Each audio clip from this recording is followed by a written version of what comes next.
ऋषि मुनियों की पावन धरती, देश धर्म का नाता है। कहते सारे लोग यही हैं, गो हमारी माता है।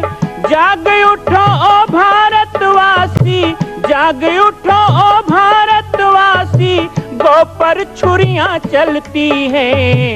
बंद करो गो माँ की हत्या, सारी जनता कहती है।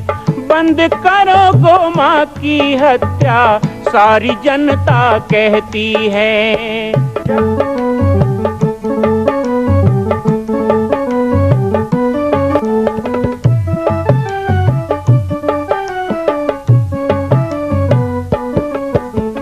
जगह जगह पर बूचड़ खाना, लाखों गौएं कटती हैं। किसे सुनाए व्यथा हमारी, नैना नीर बहाती हैं। रक्षा करना गौ माता की, रक्षा करना गौ माता की, गीता ज्ञान सिखाती है। बंद करो गो माँ की हत्या, सारी जनता कहती है। बंद करो गो माँ की हत्या, सारी जनता कहती है।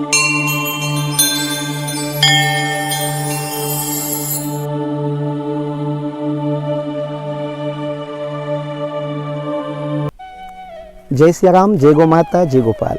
स्वागत है आप सभी का बाबा जी की पाती कार्यक्रम में। आप सभी लोगों का लगातार 2 दिनों से बहुत स्नेह मिला है।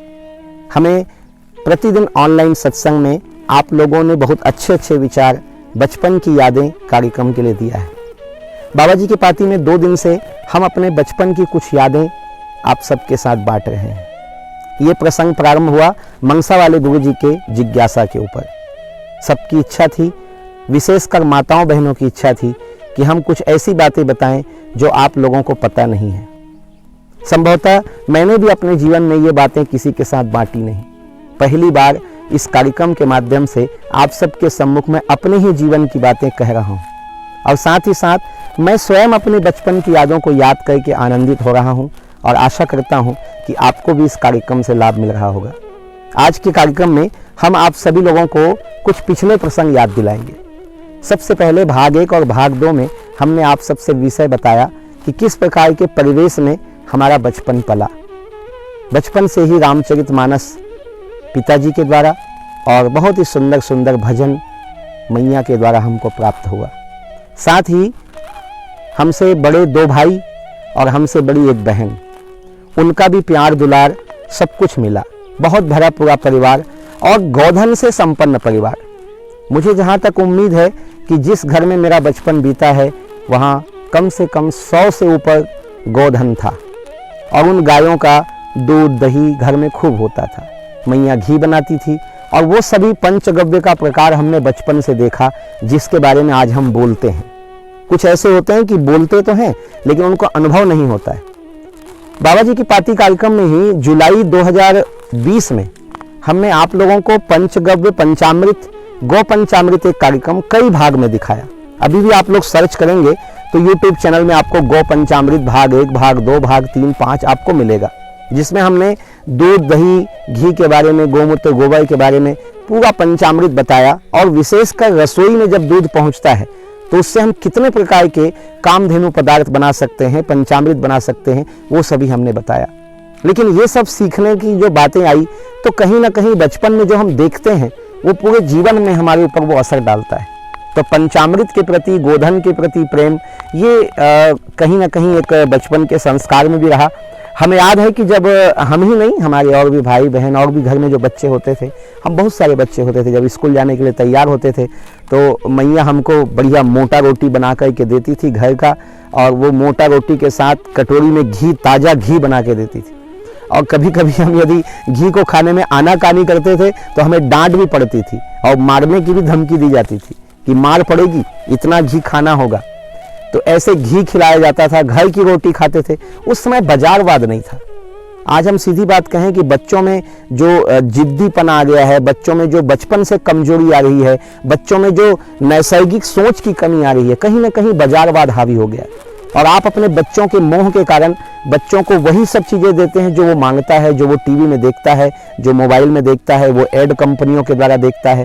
तो आप उसको मैगी खिलाते हैं, उसको आप दुनिया भर के बिस्किट खिलाते हैं, नमकीन मीठा खिलाते हैं। मैं आप सबसे चाहूँगा कि अपने घर में बनने वाली चीज़ों से आप बच्चों को तृप्त करें और उनको धीरे धीरे करके उनके विचारों को, उनकी दिशा को, और इसके लिए आवश्यक है कि माता पिता स्वयं बाजार की चीज़ों से बचें। तो हमें बहुत सुंदर दूध, दही, घी खाने को मिलता था और बहुत प्यारा भोजन मिलता था। घर में दादा दादी सबका प्यार, सबकी कहानियाँ सुनते थे और इस तरह बचपन आगे बढ़ता गया। शिक्षा दीक्षा के बारे में थोड़ी सी चर्चा, स्कूल का परिवेश कैसा था वो भी मैं आप सबके साथ बांटना चाहूँगा। शिक्षा दीक्षा जीवन में बहुत महत्व रखता है। कहते हैं कि एक शरीर माँ के गर्भ में बनता है और दूसरा शरीर हमारे घर के वातावरण में अपने बड़ों के साथ, छोटों के साथ, परिवार के साथ जो हम समय बिताते हैं उससे तैयार होता है। लेकिन तीसरा शरीर जिसमें विनय हो, जिसमें भारतीय सभ्यता हो, अपने पुरखों की परंपरा हमको मिले और साथ ही साथ मनुष्यता मिले, क्योंकि बिना शिक्षा के तो हम पशु की तरह हो जाएंगे। पढ़ने से ही हम अपने वेद शास्त्रों को समझ सकेंगे, पढ़ने से ही हम कुछ बन सकेंगे, कुछ करने लायक बन सकेंगे। तो वो परिवेश भी हमको बहुत अच्छा मिला। आज बाबा जी की पाती के माध्यम से बचपन के एक दो मित्रों का नाम याद है, संभवतः वो भी मुझे देखते होंगे। तो गेंदलाल जी थे, हमारे साथ पप्पू थे, ऐसे ही कुछ हमारे हेडमास्टर की बिटिया सीमा जो अभी भी पाटेश्वर परिवार से जुड़ी हुई हैं, विवाह हो चुका है, बच्चे हैं। तो ये सब हमारे सहपाठी थे। हम छोटे छोटे बच्चे एक साथ बैठ के खूब पढ़ाई करते थे और पढ़ाई में बहुत अच्छा ये रहा कि पिताजी ही शिक्षक थे, तो वो घर में हमको पिताजी की तरह और विद्यालय में जाकर गुरुजी की तरह हमको पूरा अनुशासन सिखाते थे और शिक्षा देते थे, विद्याध्ययन देते थे। मुझे लगता है मैं दूसरी में ही था, तो उसी समय एक मेरे जीवन में और घटना घटी। एक दिव्य संत का मुझे समागम मिला, आज उनको याद करना चाहूँगा।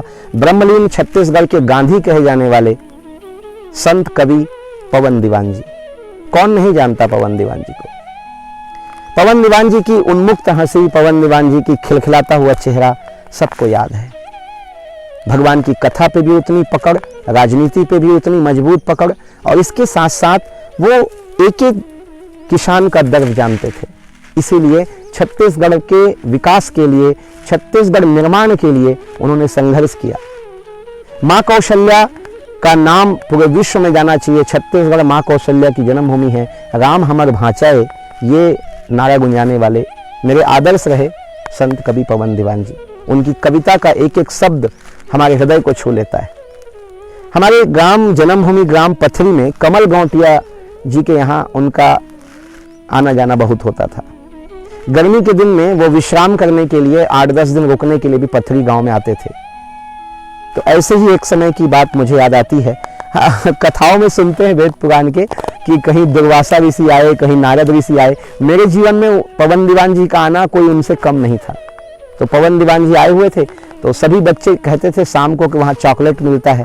तो हमको भी चॉकलेट के लालच में पहली बार उनके पास जाने का अवसर मिला। क्योंकि वो हमारे पिताजी के परिवार से ही थे, तो जाने में कोई असुविधा भी नहीं हुई और हम गए तो बहुत से बच्चे उनके पास हमको मिले। शाम को 3-4 बजे का समय, गर्मी का दिन होता था, तो बढ़िया फल और चॉकलेट वगैरह वो देते थे बच्चों को। और उसके बाद हम लोगों को कहते थे, ओ बानर सेना चलो नहाने चलेंगे। और ऐसा ही डील डॉल, खुला बदन, लाल एक बस धोती लपेटे, वो भी घुटने तक। पवन दीवान जी का वो रूप और हंसता मुस्कुराता चेहरा देख के हमें उनसे डर नहीं लगता था, बल्कि उनसे हम चिपके रहते थे। फिर वो गौटिया जी के बाड़ी में जाते और बड़ा सा सीमेंट का टांका जिसमें उसमें बोरवेल से पानी भरा जाता और दीवान जी उसके अंदर छलांग लगा के कूद जाते थे। उसके बाद हम लोगों को कहते थे, अरे आओ न रे नहाओ रे। तो हम लोग भी जल्दी जल्दी अपना कुर्ता पैंट निकालते और एक चड्डी में कूद जाते, कुछ तो बिना चड्डी के ही कूद जाते, छोटे छोटे बच्चे सब।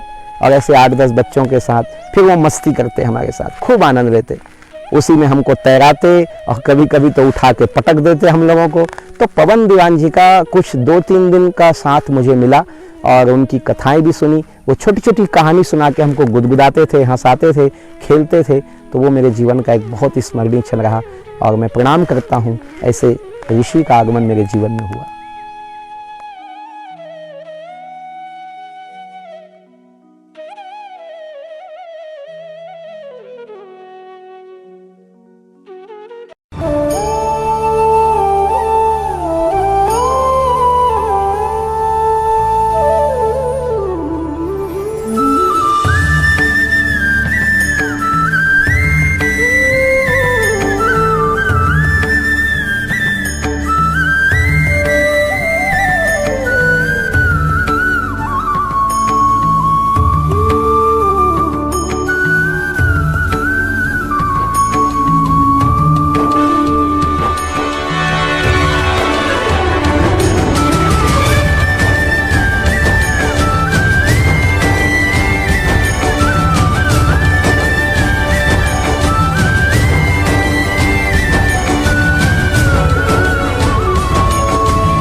मां कौशल्या की पावन जन्मभूमि छत्तीसगढ़ प्रांत में बालोद जिला में स्थित है श्री सर्वसिद्ध शक्तिपीठ जामड़ी पाटेश्वर धाम। परम पूज्य सद्गुरुदेव राजयोगी बाबा जी की तपस्थली श्री पाटेश्वर धाम और विश्व के अद्वितीय मां कौशल्या जन्मभूमि मंदिर निर्माण का दर्शन करने और इसी प्रकार समसामयिक विषयों पर अपना ज्ञान वर्धन करने के लिए और 10,000 गायों के लिए बनने वाले श्री हनुमान नंदीशाला गो अभ्यारण्य का समाचार प्राप्त करने के लिए आप सभी देखते रहें YouTube चैनल पर राम बालक दास, और हमारे चैनल को आप सभी सब्सक्राइब करें, घंटी का बटन दबाएं ताकि आप सूचनाओं से जुड़े रह सकें। जय श्री राम, जय गौ माता, जय गोपाल।